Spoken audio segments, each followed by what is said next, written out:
রেমালের প্রভাবে ভোর থেকেই রায়গঞ্জ শহর জুড়ে বইছে ঝোড়ো হাওয়া। এবারে হাওয়ার দাপটে লোকালয়ে ভেঙে পড়ল বহু প্রাচীন বৃহদাকার একটি শুকনো কৃষ্ণচূড়া গাছ।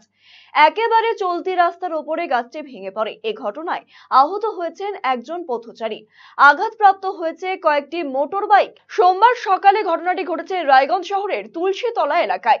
ওই এলাকায় অবস্থিত জনস্বাস্থ্য কারিগরি দপ্তর। গাছটি ওই দপ্তরের জায়গায় ছিল। সকাল বেলায় হুড়মুড়িয়ে ভেঙে পড়ে পুরো গাছটি।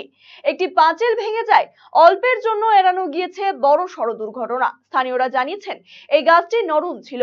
অনেকদিন থেকেই দপ্তরকে জানানো হয়েছিল কেটে ফেলার জন্য, কিন্তু কেউই কর্ণপাত করেনি। অবশেষে এই কাণ্ড। এই রাস্তাটি বেশ জনবহুল, বহু মানুষ যাতায়াত করেন এই রাস্তা দিয়ে, ফলে গাছের তলায় চাপা পড়ে প্রাণহানিও ঘটে যেতে পারত। এই যে গাছটা শুকনো করেছিল অনেকদিন ধরে, আমরা অনেকবার বলা হয়েছে, আমরা বলছি অনেকবার গাছটাকে কেটে দিন, ওরা কেউ গায়ে লাগাতো না। এই গাছটা কোথায় ছিল? এখানে ছিল, এটা কৃষ্ণচূড়া গাছ ছিল। এই যে পড়ে গেল, এই যে একজনের গায়ে লাগছে, হাতে লাগছে, কোমরে লাগছে একজনের।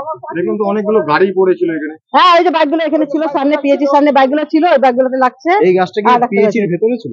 হ্যাঁ, এই যে ভিতরে পাঁচিল ভেঙে গেছে, ভেঙে পড়ে গেছে। আহত হয়েছে কেউ? একজন আহত হয়েছে, লেগেছে একজনের হাতে। ওই আমি রাস্তাতে আসতেছিলাম, গাছটা আমার রানিং হর্সে ভাঙে পড়ছিল। কোথায় পড়েছিল? আমার হেলমেট দিয়ে গাড়ির উপরে। বিশাল পানে বাজে। হেলমেট থাকাতেই গাছের বহুটা পুরোটা বিশাল বড় গাছ। হাওয়ায় এ বিষয়ে পিএইচির দায়িত্বপ্রাপ্ত আধিকারিক পূর্ণিমা ভট্টাচার্য জানিয়েছেন, তিনি খুব সম্প্রতি দায়িত্ব পেয়েছেন। গাছের বিষয়টি তার জানা ছিল না।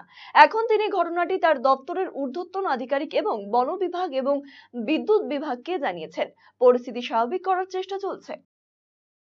হ্যাঁ, হালকা ঝড়েই গাছটা ভেঙে পড়ে গেছে। গাছটা বলে আমি ইদানিংকালেই চার্জ পেয়েছি, বেশি দিন হয়নি আমি চার্জ পেয়েছি এই ইদানিংকাল, কিন্তু আমি যতদিন চার্জে আছি আর কি জানানো হয়নি যে গাছটা এরকম নরম অবস্থায় আছে। হ্যাঁ, সাহেবদেরকে জানিয়েছি, বন দপ্তরকেও জানানো হয়েছে, গাছ কাটার জন্য আসছে। ইলেকট্রিক্যাল অলরেডি চলে আসছে, ইলেকট্রিক্যালকে বলা হয়েছে